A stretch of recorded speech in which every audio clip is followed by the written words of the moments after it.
Guys, what's up? It's me, Thomas. Today we're back here with Death Battle. Today, well, we got a battle between a ghost and a dragon. It's Danny Phantom taking on the American Dragon, Jake Long. Nickelodeon taking on Disney. I'm actually curious to see where this whole battle goes.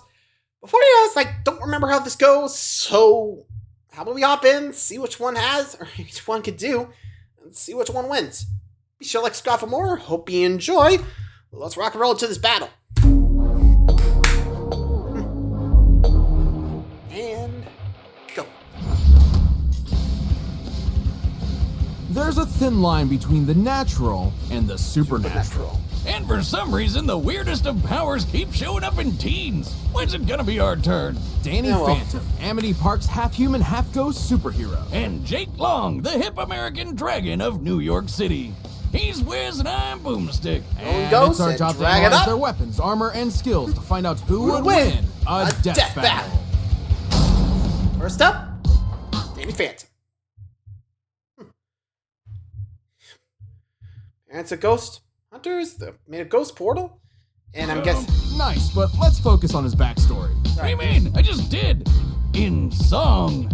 Fair enough. It kind of does, Danny yeah. wasn't much different from your usual high school teenager. A bit awkward, a bit geeky, but not unusual. Except for the fact that his parents had taken up a very unusual profession. Basically Ghostbuster. Hunting ghosts! Among their spectral-seeking equipment was the Fenton Portal, meant to open a rift to the realm of spirits. The Ghost Zone! But they... One day he took a side of it, his molecules got all rearranged. Rearranged! Okay, I'll stop. Unbeknownst to his parents, the portal permanently changed his body, transforming him into a Haffa, or a human infused with ecto-energy. AKA Ghost Powers! And when ghosts started invading the living world, Danny took it upon himself to catch them all. And despite this show starting in the early 2000s, that's not talking about Pokemon. Weird coincidence. He soon became known as the supernatural superhero, Danny Phantom. And for some reason, nobody figured out that Danny Fenton was Danny Phantom. People are dumb. What are you gonna do? Maybe they were just playing along? He is a kid after all. Nah, they're stupid. To catch Ghost Danny... I mean, knowing Jack, his dad, by the way, you could see. I mean, sheesh, that dude's overzealous to a fault. I think we can all agree on that. Whoever watched the show, you know what's up. Maddie's basically the brains, and I think the brawn in some cases. Jack's the enthusiastic inventor, I guess. Yeah. Also, I think it's because of this different hair color. I think that's why they don't think he's Phantom. That could be the Superman thing. How the glasses and the hat were able to hide Superman's identity. Anyway. He used a lot of his parents' signature gadgets, including the Fenton Thermos. Once a clever way to sneak your beer into concerts, now a device that sucks up and traps the undead. Wait a minute, is this kid a Ghostbuster? Or, I guess, a Ghostbuster? In a way, but Danny's ghastly form meant he could do many things that Bill Murray could not. He can do anything a ghost can, like floating around and spooking the shit out of people. Oh yeah, the Ectoblast, turn spirits, freeze foes with ice, create equally spectral clones of himself, possess others, turn invisible, and expel ectoplasmic energy in the form of barriers and attacks. Oh yeah, he's a laser-shooting ghost. Ectoplasma. Whatever. He can fire beams from his eyes, his finger, and even his spectral sphincter. Ew. I guess that's why they call him Ghastly. Please don't. Maybe you should see a doctor. But his deadliest, most exhausting ability is his ghostly wail. This one comes from the other end, where he's literally yelling at people. He really is a teenager. This wail is an omnidirectional burst of ectoplasmic energy. Yeah, you think it's future self which, for inspire this move. Can eradicate weaker ghosts in a single shot. See, just like that. Why? Danny's proven himself as a powerful ghost fighter again and again, like the time he went Kamehameha on this poor skeleton at a mini golf course. Comparing Danny's size to the crater formed, the energy needed to vaporize this much terrain would be in the ball or golf park of around 550 tons of TNT. Plus, his ectoplasmic beams tend to... Also, mini golf course, 30-ton bus. Good job. 112. Outflew a living space shuttle. Oh, right. I think that was a summer break one. At least the summer special? I think. Valerie.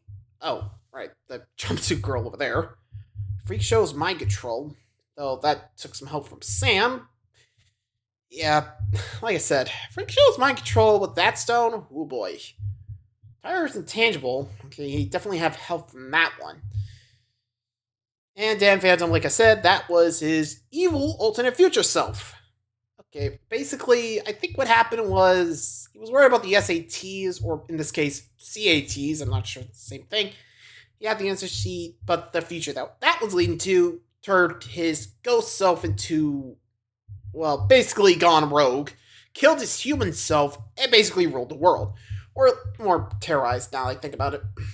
So yeah, he literally beat his future self. I don't remember how far into the future it was. I think they said 49, maybe 7. I don't know. It's been a while, okay? So yeah, you can see that happening. Anyway. Be considered actual lasers. I knew it!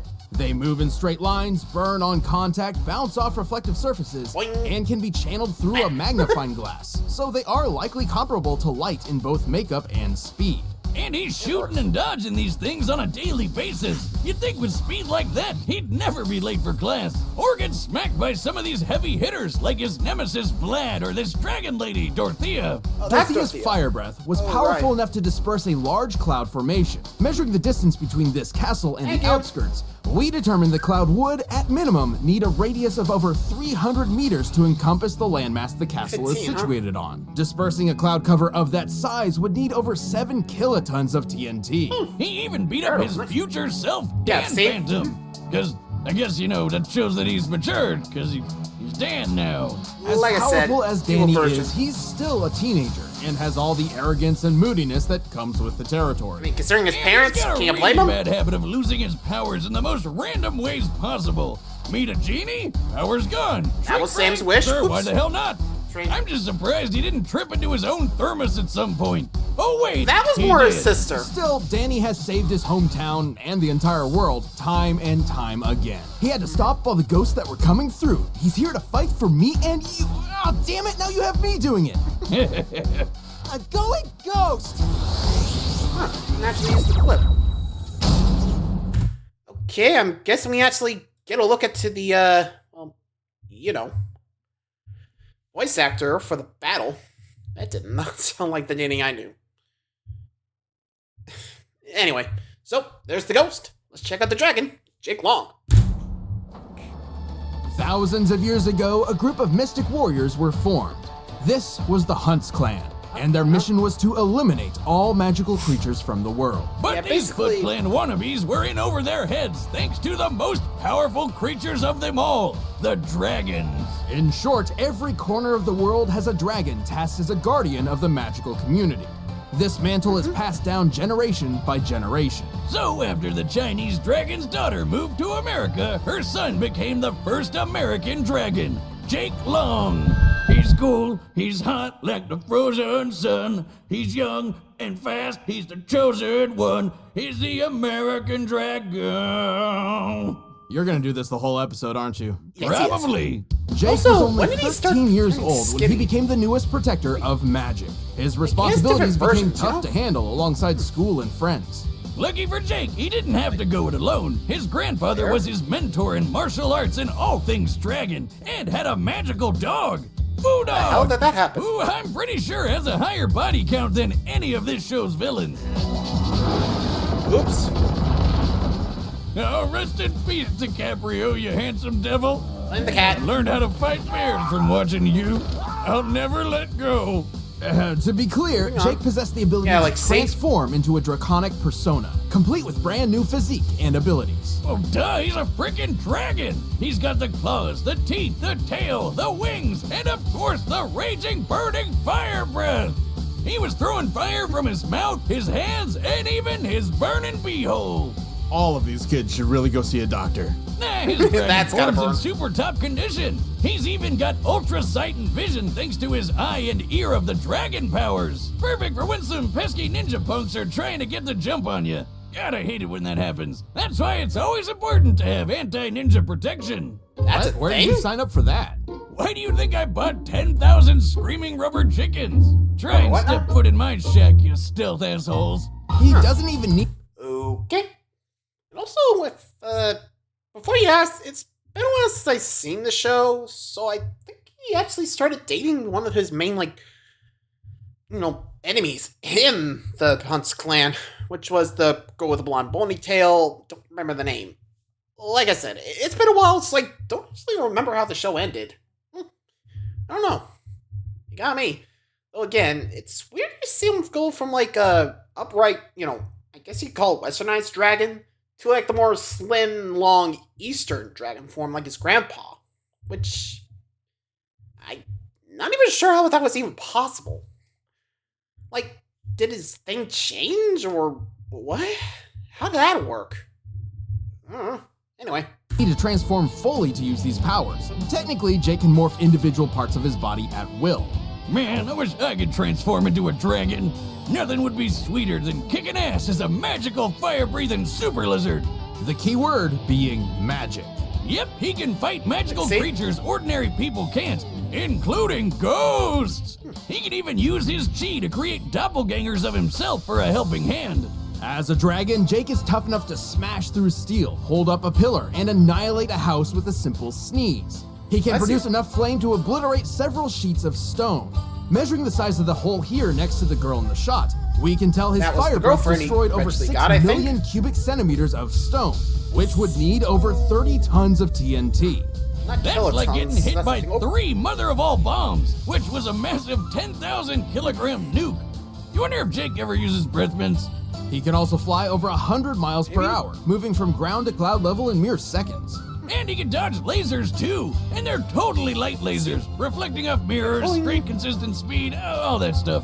Jake has accomplished a lot as the Amdrag of New York City, but it wasn't always easy. Yeah, being a teenager's hard, not to mention keeping his powers a secret from his monster-hating dad. Really landed a winner there, Mom, whose own father is a dragon monster. He's defeated the Hunts clan over and over, fought off his own evil clone, and even outdid the Dark Dragon himself. The ultimate dragon! Top-tier dragos around the world are scared shitless of this guy, but Jake whooped his butt and sealed him away for good. Or at least for the next 1,000 years. That'll be someone else's problem. Unfortunately, Jake has one distinct, unavoidable weakness: Sphinx hair. Like the Egyptian lion riddle lady? Exactly. Well, that's not random at all. Young and brash though he may be, the world can rest assured that Jake Long will carry on the dragon's legacy. He really is the hippest fire-breathing super lizard out there. Dragon off! There you go. All right, Well, there we go. We got our combatants. I'm just seeing what's up ahead. So, as for who wins, considering one infected the whole world, I actually have to go with Danny here. I know he had help, but come on, considering how big that place was, can you blame us? I'm just saying. Once again, that future version. Oh boy. I'm actually curious to see how this whole thing plays out, but let's see. Combatants are set, and we've run the data through all possibilities. Yep. It's time for Death Battle! Let's go! Alright, museum. Alright, let's see. And there you go. There, back where it belongs. Yo, back to steal something else? Whoa, hey. Dragging up! Oh boy. You got 3 seconds before the Amdrag's gonna show you out. Oh, I was just putting something back. Relax. Hey, oh boy. Go it goes!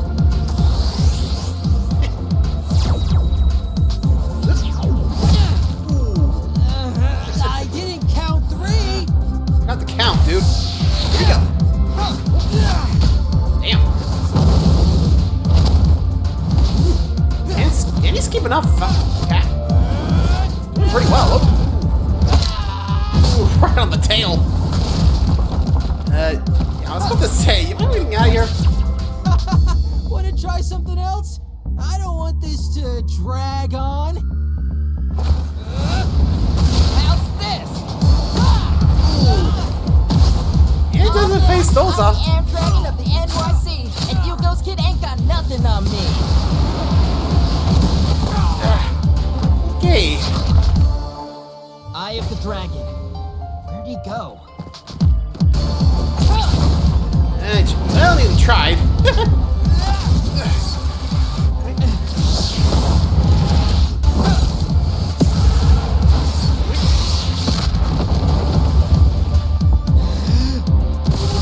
Oh, there's the whale. That's a... Ready for more? Not a bad trick, G. But anything you can do? I can do better. We'll see. Can he do more? Flat, I think, did. Oh boy. I'm holding on those clones. It's gonna be tricky to figure out where the beam is.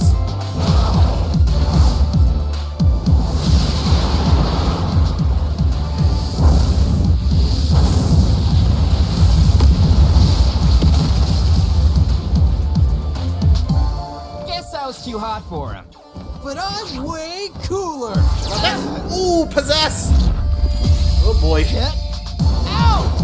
D to the A to the N-N-Y. This dragon's got claws and waits to fly. But I'm still better than this other guy. One of those. Oh, and vaporized. And in you go. And time's up. Time's up, pal. And Danny wins. Well, looks like this dragon got burned. This was a very unique matchup. With both fighters having such different power sets, it was fascinating to watch them clash together. Jake was technically more skilled thanks to his grandfather's martial arts training, and has proven capable of harming ghosts. But Danny's power and plethora of abilities was difficult for him to counter. Yeah, Danny's Send no the ice slouch and beams has fought and a the few laser more beams, battles too. than Jake. Plus, Jake's never dealt with a ghost as powerful as Danny. Those cranky Civil War spirits didn't Yeah, they could barely exactly do have anything like ice that. beams and ghost lasers. While they may have been similar True. in light speed reactions, Danny's flight speed was definitely higher. Also, Jake's fire was comparable to 3 GBU-43 warheads, commonly referred to as the mother of all bombs. However, Dorothea's fire was equal to 700 of them. And Danny took those flames on like a champ. I think actually from the stronger dragon of the two. He needed Yeah, to that was knock the second one he teenage took on. ghost down for good. Danny could overpower Jake's fire with his ecto projectiles, match Jake's duplicates with his own, and even slip past Jake's heightened senses with his invisibility. And while Danny had all those counters, Jake didn't have any against Danny's whale or possession. Jake may be the American dragon for good reason, but he couldn't match up to Danny's He's better than impressive the other power, guy. durability, and ghostly abilities. It didn't take long for Jake to fall short in this fantastic battle. The winner is Danny Phantom. Well, there you go. The ghost wins against the dragon this time. Which, honestly, considering that Jake never really faced anyone like Danny, makes sense. But Danny's faced a lot of dragons. Too, really. Dorothea and the... What was the other dragon's name? The black one? I think it was like the fiance? I honestly don't remember. If you guys know, let me know. But anyway, thanks for watching, guys. I hope you enjoyed. See ya.